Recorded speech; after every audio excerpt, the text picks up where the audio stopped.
L'homme est malade parce qu'il est mal construit. Il faut se décider à le mettre à nu pour lui gâter cet animalcule qui le démange mortellement.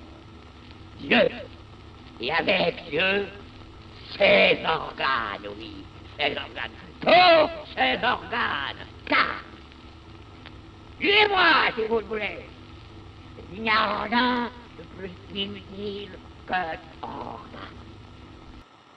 E aí? Limpar a garganta aqui pra falar com vocês, tipo, limpar a sala. Cara, que saudade. Quem diria? Algo tão mecânico como gravar esse podcast toda quinta-feira. De manhã me daria tanta saudade por conta de um feriado. Poucas coisas eu sinto saudade desse mundo, mas impressionantemente tô com saudade de gravar esse podcast. Nem eu entendi o que deu saudade. Mas é um momento muito divertido, muito lúdico, né, na minha vida, e eu sinto a companhia imaginária de pessoas aí de tempos distintos, diferentes. E eu sinto que é um lugar que tem uma... Fora minha terapia, é um lugar de uma associação, talvez muito mais que minha terapia, é um lugar de uma associação livre possível, assim. E coletiva, junto com a galera. E aí, como é que vocês estão? Curtiram o feriado? Semana passada foi... Você tá ouvindo Pra Acabar com o Juízo, né? Seu podcast semanal de leitura do Antiédipo, na ordem. Na ordem no sentido, né? A gente vai página por página, uma ordem possível, né? E a gente vai lendo. Se você quiser ler junto comigo, você tá mais que convidado. Ah, mas eu nunca li o livro. Porra, vem, vai ser divertidíssimo.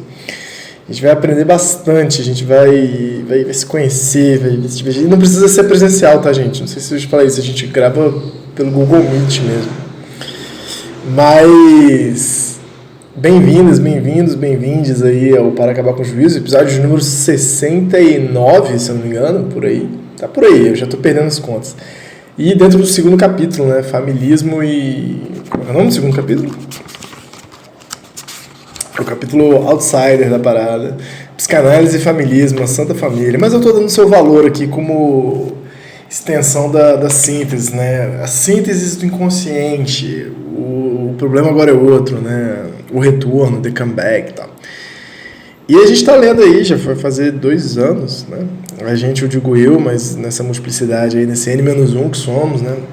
E com convidados aí. E aí semana passada foi Tiradentes, né, cara? Eu gosto, ontem eu vou falar bastante hoje porque é isso, tô com saudade, então vai ser mais falação do que leitura. Eu percebi que eu tava ficando velho, assim, várias vezes eu percebi que eu tô ficando velho. Esses dias eu pesquisei no Google se 32 anos de idade já pode ser considerado idoso, assim. E não pode. Mas eu me reparei bem old school porque eu decorei todos os feriados do ano. Eu sei, a minha companheira, a minha namorada, ela não sabe, assim, qual feriado tem esse mês? E eu já sei de cabeça. E é impressionante. E eu acho isso coisa de trabalhador, assim, coisa de velho, saber de cabeça, né? Setembro tem 7 de setembro, tem o dia da independência. Novembro tem finados e tem proclamação da república. Porra, irmão. Contando os dias, chegar novembro, porque daqui a pouco vem julho e agosto, que são meses infinitos de 31 dias sem porra nenhuma de feriado. Eu, sinceramente, estou cansado, não aguento mais esse semestre.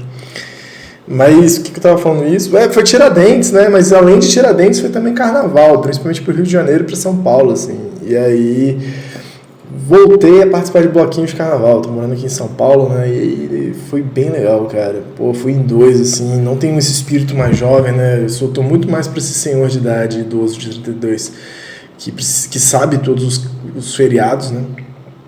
Apesar de que São Paulo tem umas novidades, né? São Paulo tem outros feriados. Por exemplo, lá no Espírito Santo, de onde eu vim, segunda-feira essa agora foi feriado também, foi o lugar mais privilegiado que teve, que parou desde Tiradentes, dia 21, e foi até o dia, deixa eu ver aqui no calendário, aqui ó, com os fatos, até o dia 25, que é dia de Nossa Senhora. Imagina, que delícia, que doideira, que loucura. Você viu que eu nem botei o despertador ainda, né? Então eu tô falando mesmo. E aí foi muito bom estar nos bloquinhos lá, e tirei um domingo para descansar, e a quinta-feira eu tava chapando melão, feliz da vida. E aí eu não gravei, eu pensei até em levar o celular para gravar o podcast no bloquinho, mas aí ia ser too much, né, cara? Aí ia ser forçar a barra e... Assim, eu acho que ia ser uma experiência legal, assim, eu já gravei na praia e gostei. Agora, gravar em bloquinho de canal fica para ano que vem. Fica a sugestão aí. Vou gravar com as pessoas transeuntes, assim. Já pessoas lá... Aqui! Vou dar um negócio aqui pra você comenta comigo. As máquinas desejantes são compostas de sínteses conectivos, não sei o quê. Pô, que doideira. Tipo, essa cerveja você tá bebendo, caralho. Pô, ia ser minimamente uma performance interessante. Ou não, pessoa meio corta a brisa do carnaval.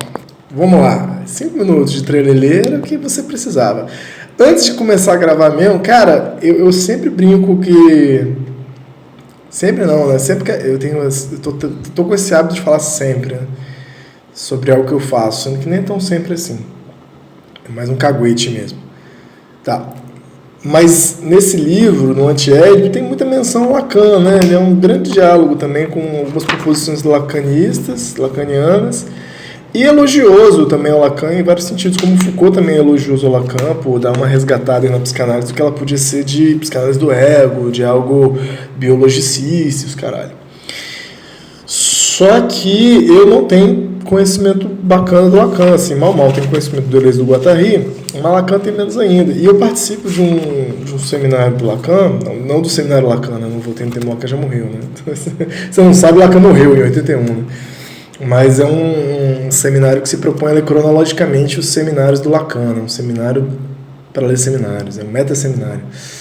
E estamos no 6, eu lembro que eu entrei lá de Vitória, né, da professora que eu tive na UFES, a Ana Augusta, um abraço Ana Augusta Miranda, bem bacana ela. E aí eu lembro que eu entrei quando eles estavam começando a ler o 1, né, os escritos técnicos do Freud, aí eu apareci no 2 um pouquinho, o 3 e o 4 eu perdi, o 5 eu voltei, e agora já estamos no 6.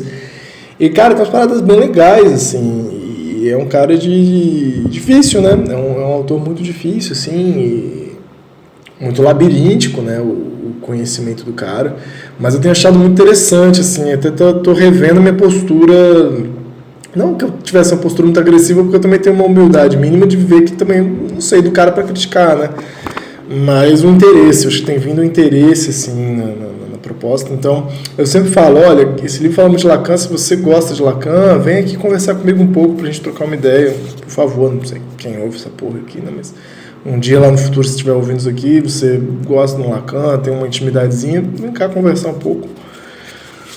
E eu queria pedir, se alguém soubesse me indicar, se existe alguém que faz esse trabalho que eu estou fazendo mais ou menos, de ficar lendo uma obra, não precisava nem ler parte dos seminários, mas algum podcast, eu tenho ouvido muito podcast, uns não tão bons assim, mas que discutisse os seminários do Lacan. Eu achei um, só que eu acho que foi interrompido. Eu vou mandar mensagem pro cara. Acho que o cara parou no 4, assim. E aí, também, sinceramente, não estava curtindo muito a onda do cara. Acho que se chama lacantropismo. Mas eu achei o cara não muito interessante, assim, na comunicação. Mas, enfim. Se souberem, então, fica aí o pedido. Me avisem. Ou criem, por favor. Se vocês forem criar, me avisem também. Não para eu participar, mas para eu escutar. Fica aí o request. Então agora são 11h22, vamos até 11h42, uns pseudo 20 minutos, né, porque já foram 10 minutos de trailer ali.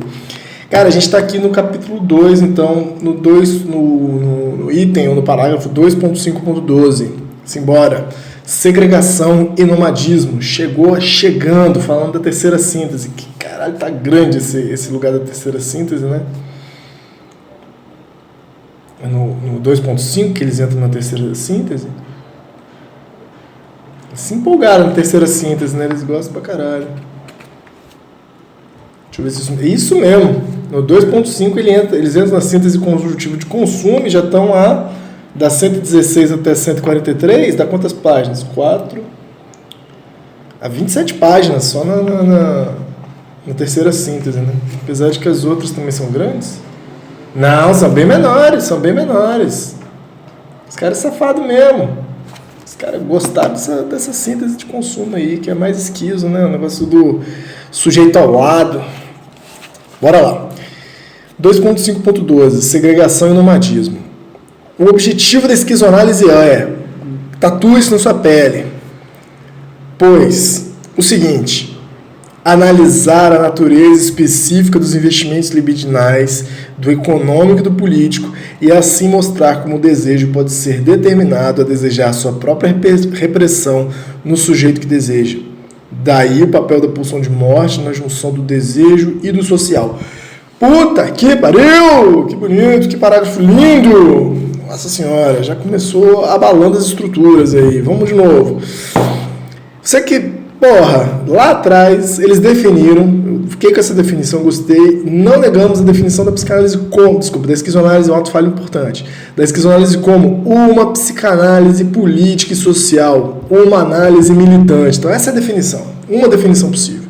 Esquizoanálise é uma psicanálise político-social. Não vamos considerar a formação do inconsciente a partir apenas do indivíduo, da sua história individual, nem do seu núcleo familiar. É preciso colocar o desejo na produção social e a produção social no desejo e vice-versa. Com igualdade de natureza e diferença de regimes entre a produção desejante e a produção social. E nesse balacobaco, nesse embolorê, né, que também a gente pode, né, ver que é um passo influenciado, mas além de um certo viés sócio-histórico da psicologia, né, senhor Vygotsky, a gente tem isso aqui como objetivo. O objetivo da esquizoanálise é, pois, o seguinte: analisar, continua o campo da análise, a natureza específica dos investimentos libidinais do econômico e do político. Então, como o econômico, como o político, como a economia política, né, tem um jogo libidinal, que não é um reflexo do outro. Não é que o libidinal investe na economia... o libidinal reflete a política econômica, a economia política, nem a economia política reflete o libidinal, mas é os dois ao mesmo tempo. Né? É preciso essa análise específica dos investimentos libidinais do econômico e do político, e assim mostrar como o desejo pode ser determinado a desejar a sua própria repressão no sujeito que deseja.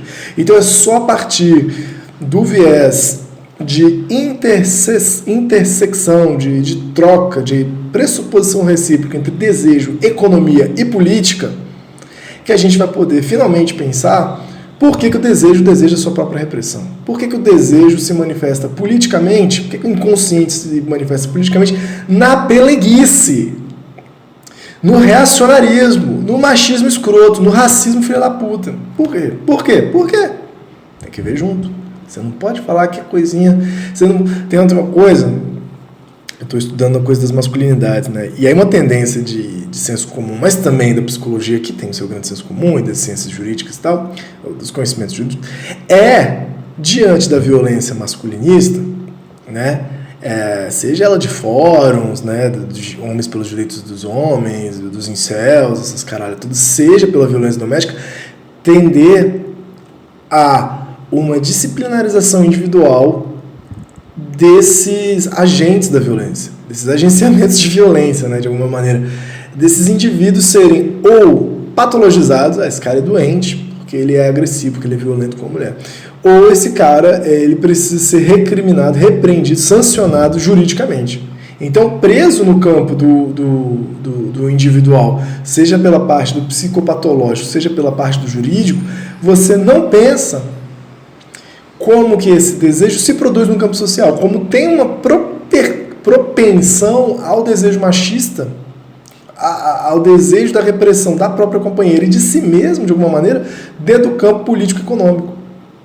Essas condições necessárias para que isso aconteça. Né? Não condições para que isso aconteça no sentido de uma coisa leva a outra, mas como isso está imbricado, perfeitamente imbricado. Desejo, economia política, desejo de machismo e dentro da economia política que a gente existe, né? De maneira não separada do desejo, uma vez mais. E eu fico pensando isso, como que a gente pode desindividualizar essas questões, mas também não colocar tudo na superestrutura, né? Do tipo, não, mas isso é culpa do capitalismo, então quando a gente reformar o capitalismo, o machismo acaba. Menino! E eles colocam entre parênteses aqui, daí o papel da pulsão de morte na junção do desejo e do social.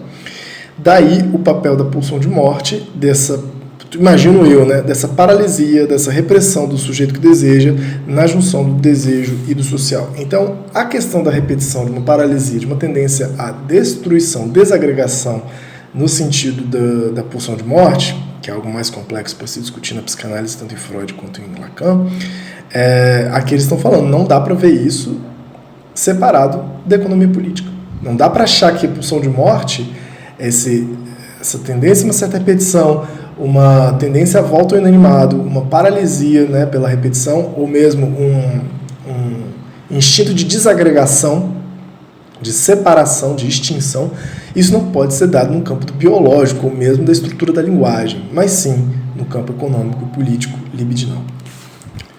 Seguindo, tudo, virei a página, tudo isso se passa não na ideologia, mas muito mais abaixo, beneath é embaixo? Under, né? Um investimento inconsciente de tipo fascista ou reacionário pode coexistir com um investimento consciente revolucionário. Quem nunca, né? Quem nunca levantou bandeira, né? Um investimento inconsciente do tipo fascista, você faz por dentro, né? Essa grande vontade de ser o líder, o representante, o manda-chuva, de ser a pessoa que fala mais, os caralho a quatro. Tudo isso está coexistindo com o investimento consciente revolucionário. Queremos a revolução, queremos uma coisa diferente, queremos direitos para as mulheres, mas aí o cara está sendo, tipo, inconscientemente, uma produção fodida, né? E vice-versa. O capitalismo está cheio disso também, né? Tudo que é liberal, né? A discussão racial liberal, o feminismo liberal, é isso. É um puto investimento consciente fascista, que os afetos não passam, né? Tudo segregado, tudo nomádico não, sedentário pra caralho, estratificado pra caralho, mas o investimento consciente a pessoa está sendo extremamente revolucionário, porque o capitalismo capturou a revolta, é o que mais vende hoje em dia, é ser anti-establishment, dá vontade até de ser mais establishment. Então o anti-establishment virou tendência, e isso é complicado, isso aí é um problema que a gente vai ter que lidar com isso aí. Inversamente, pode acontecer, raramente, que o investimento revolucionário no nível do desejo coexista com o investimento reacionário conforme ao interesse consciente. É interessante esse inversamente pode acontecer, raramente, que o investimento revolucionário no nível do desejo coexista com o investimento reacionário conforme ao interesse consciente. Eu acho que na situação que a gente vive atualmente é mais possível do que a gente imagina e mais necessário da gente ficar atento do que a gente imagina. Eu lembro que eu atendi um cara que ele tinha uma treta pesadíssima, assim, com a esposa, já tinha uma filha, e tinha briga, e passava por uma parte de briga física e tal, e o cara era super chucro, e falava como tem rolado, né, falava mal da Lei Maria da Penha, falava que não devia existir direito às mulheres, falava, tipo, estava certo, era o goleiro Bruno, esses enunciados delirantes, esses agenciamentos coletivos de enunciação extremamente fachos, né, e masculinistas, assim. Mas aí teve uma sessão que o cara vira e fala que, tipo, conta a história da mãe dele e começa a ver não, ele mesmo já tem organizado que, tipo, uma noção de como a vida dela foi dura, e ele se emociona com isso por ser mulher, por não poder desquitar-se, por não poder separar-se, ele saca isso, e isso convive no mesmo sujeito, eu fiquei, caralho, e o cara era, tipo, trabalhador do transporte, assim. E chegou um momento que ele falou, foi recente esse atendimento dele, ele falou assim, cara, não, o governo, o cara, tipo assim, se você fosse dizer qualquer coisa, você diria que ele era bolsonarista, assim, né, nunca se assumiu assim, em atendimento. Mas vira um ponto e fala, cara, o único jeito é tocar fogo em tudo mesmo, paralisar as coisas, fazer uma reviravolta. Tipo assim, só faltou ele falar trabalhadores do mundo univos, assim. Eu falei, caralho, que doido, velho. E aí você pensa assim, nas articulações também afetivas, nas redes afetivas que são estranguladas, assim, afetivas e comunitárias dos evangélicos, por exemplo, que muitas vezes são estrangulados, não vou generalizar, mas, cara, que potência rizomática que não tem, assim, de entrada comunitária fodida, sacou? Com investimentos conscientes extremamente fascistas e reacionários. E aí? Quando é que a gente vai conseguir olhar para isso e pensar um campo de ação diferente dessa dicotomia burrinha, assim, sabe, de revolucionários e reacionários? Eu vou falar, tipo, essa frase é a política, né, nem de direita nem de esquerda, não acho que seja essa a questão, assim, né, mas se a gente quer se atentar às formações do inconsciente, né, esses investimentos inconscientes do desejo e os investimentos conscientes, né, como é que eles chamam? De interesse, cara, a gente tem que ter uma chave de análise mais interessante, assim, menos binarista, eu acho. Vamos lá. De qualquer maneira, mesmo quando coincidem e se sobrepõem, os investimentos conscientes e inconscientes não são do mesmo tipo. Isso aqui eles vão trabalhar muito no capítulo 4, na real, né? Eles estão fechando aqui a terceira síntese e é isso, né? O 2.6 eu estou olhando aqui para a próxima página, já é a recapitulação das 3 sínteses já. Mas isso aqui vai ser extensamente trabalhado no capítulo 4, né? Que se chama Introdução à Esquizoanálise, isso mesmo. Introdução à Esquizoanálise. O único capítulo que eu não lembro o nome é o 2 mesmo, né? Porque ele é o mais preterido. E aí segue. E aí eles vão fazer essa distinção, então, né? Definimos o investimento inconsciente reacionário como sendo conforme ao interesse da classe dominante. Mas, em termos de desejo, fazendo a sua própria conta, um uso segregativo das sínteses conjuntivas de que Édipo decorre. Sou de raça superior. Então, de qualquer maneira, mesmo quando coincidem, quando o interesse consciente e o investimento de desejo inconsciente, mesmo que eles coincidem, né, num campo ou revolucionário ou reacionário, depois a gente vai ver ou no polo esquizo ou no polo paranoico, mesmo assim, eles não são do mesmo tipo, são tipos diferentes. Então, eles partem para a definição. O investimento inconsciente reacionário como sendo conforme ao interesse da classe dominante, então tem um jogo econômico-político aqui, né, economia política. O reacionário se vê junto com a classe dominante, mas em termos de desejo, fazendo em sua própria conta, né, inconscientemente, um uso segregativo das sínteses conjuntivas, de que Édipo decorre. Ou seja, como sempre estão falando, né, tem 2 usos possíveis da síntese. Lá atrás, deixa eu ver, agora eu vou esquecer que tem tempo que a gente não viu isso. A síntese conectiva, ela pode ser... É sempre isso, uso apropriado e inapropriado. Me ajudem aí. Pô, se vocês estivessem aqui, vocês me ajudavam. Ó, já salvei aqui da segunda aqui, ó. Acho que é isso mesmo. Ah, aqui. Na síntese conectiva vocês têm dois usos. Global e específico. Ou geral, imagético e parcial, né? E específico. Na síntese disjuntiva, você tem o uso exclusivo e limitativo e o uso inclusivo e ilimitativo, o ou que vai se sobrepondo, né, sem uma distinção dialética. E por fim aqui, não é à toa que eles estão falando de 2 usos também da síntese de consumo, o uso segregativo e o uso nomádico.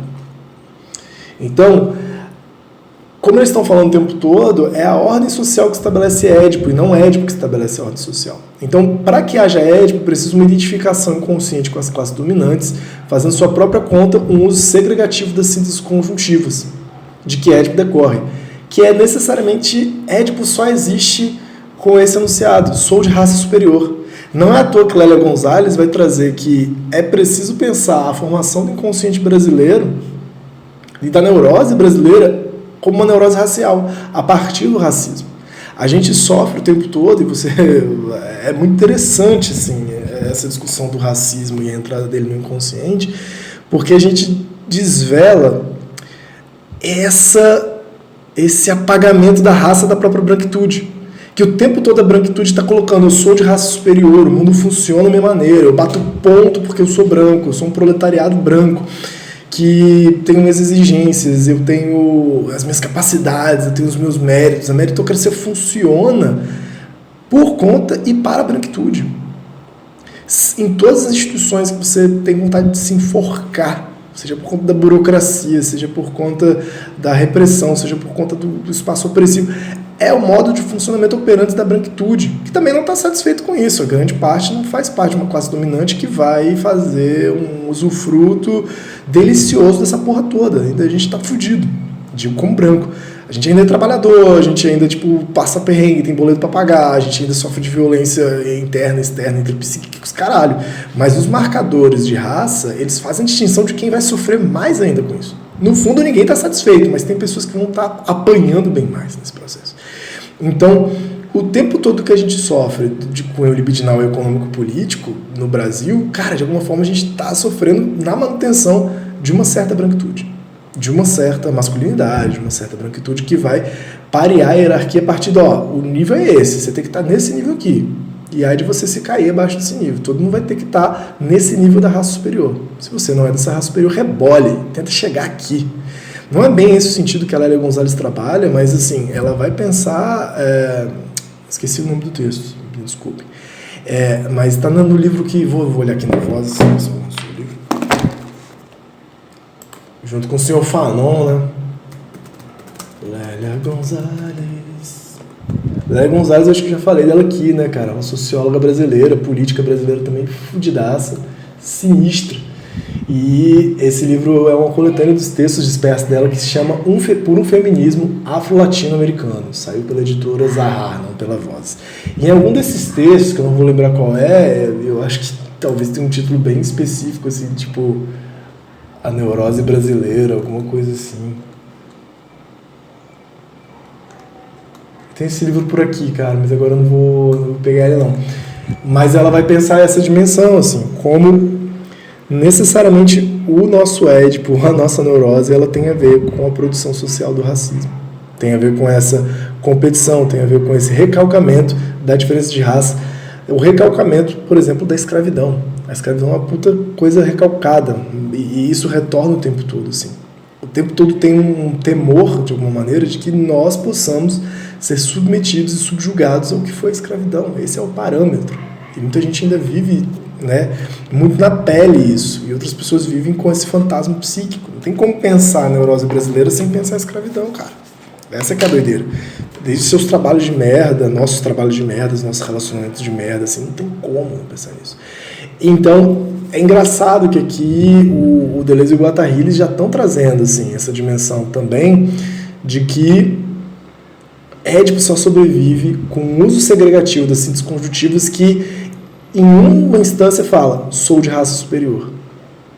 Mas também posso ser, sou de classe superior, sou de gênero superior, né? É sempre algo que...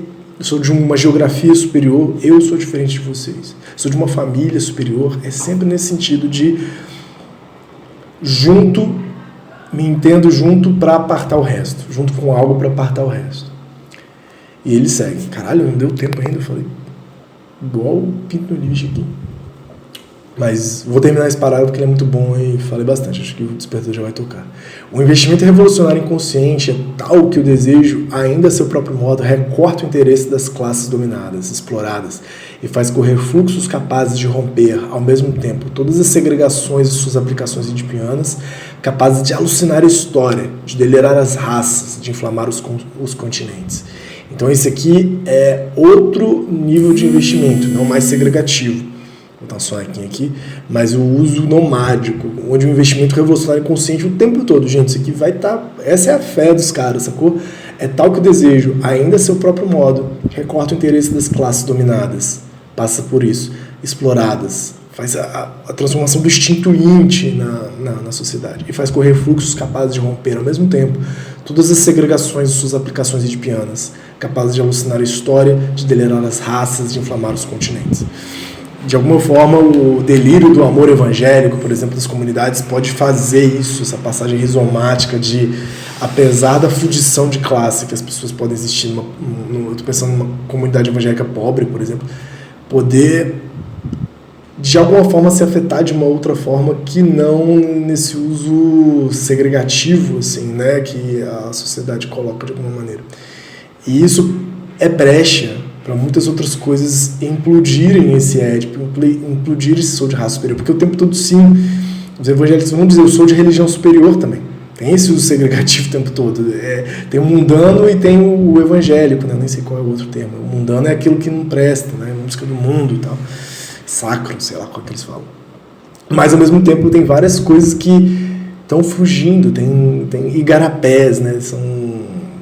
São pequenos fluxos, correntes que vão fugindo desse uso segregativo da síntese de consumo, que permite inflamar os continentes. Bonito isso aqui, né? Ou seja, tipo, não distinguir continentes, né? No sentido de Europa melhor que a África, melhor que a América do Sul, caralho. Não sou um de vocês. Sou o fora e o desterritorializado. Entre aspas, sou de raça inferior desde toda a eternidade. Sou um animal, um negro. Nota do tradutor, nota referente à página 102, é um texto do Rimbaud. Trata-se ainda aí de uma potência intensa de investir e de contra-investir no inconsciente. Essa é a estratégia da análise, investir e contra-investir no inconsciente. Édipo explode porque suas próprias condições explodiram. O uso nomádico e plurívoco das sínteses conjuntivas opõe-se ao uso segregativo e bionívoco. Então, mais uma vez aí colocado. Nomádico, plurívoco, segregativo e bionívoco.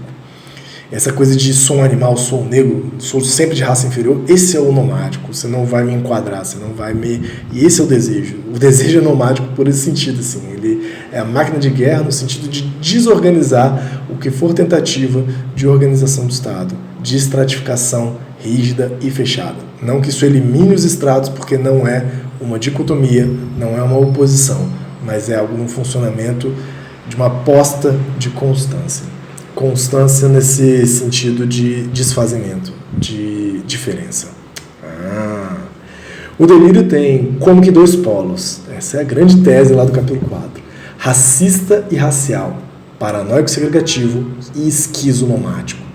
Entre os dois, tantos deslizamentos sutis e incertos, nos quais o próprio inconsciente oscila entre as suas cargas reacionárias e suas potencialidades revolucionárias. Esse é o inconsciente, galera. Em cada um de nós, como já diria Nietzsche, né? Roma versus Galileia, em cada um de nós, o juízo do bom e do ruim, como homens e mulheres autônomas e superiores, e o bem e o mal do sacerdote que impera em nós, que nos faz rebanho esperando por um pastor.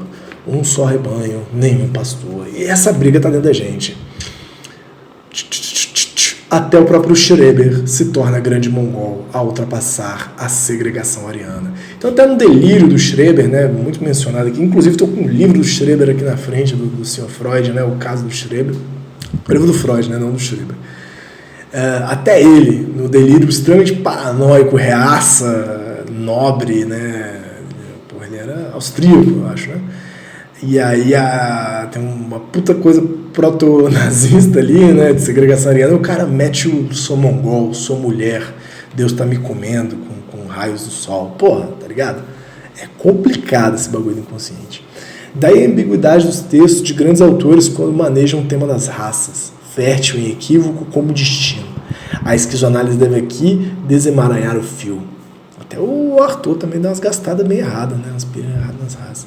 Porque ler um texto nunca é um exercício erudito à procura dos significados, e ainda menos um exercício altamente textual em busca de um significante, mas é um uso produtivo da máquina literária, uma montagem de máquinas desejantes, um exercício esquizoide que extrai do texto sua potência revolucionária. Mas só sonequinha, tá acabando. Então ou a meditação do Igtor sobre a raça em relação essencial com a loucura. Nota do tradutor, referência ao conto de Stéphane Mallarmé, Igtor ou La Folie de Algernon, enfim, escrito entre 1867 e 1870. Vale dar uma olhadinha aí nesse texto do Stéphane Mallarmé. Cara, isso aqui é muito bom, que esse pequeno período que eles terminam, né? Porque ler um texto nunca é um exercício erudito à procura de significados, ainda menos um exercício altamente textual em busca de um significante, mas é um uso produtivo da máquina literária, uma montagem de máquinas desejantes, um exercício esquizoide que extrai do texto sua potência revolucionária. É a pura introdução do Rizoma. O Rizoma, eles vão discutir o livro, né? E, consequentemente, o texto também, né? E a aposta do texto como rizoma a ser atualizado, e não como lugar a ser procurado significado ou encadeamento significante radicular. Nem árvores, nem raízes, mas rizomas. Bem, é isso, galera. Hoje foi um episódio de tanto. Espero que vocês tenham gostado. Entre em contato aí se quiserem trocar uma ideia, falar alguma coisa e dizer se ficaram com saudade também. Eu fiquei. E no mais, a gente se vê semana que vem. Se vocês forem fazer o podcast do Lacan, vocês me avisam aí, tá? Um forte abraço, até mais.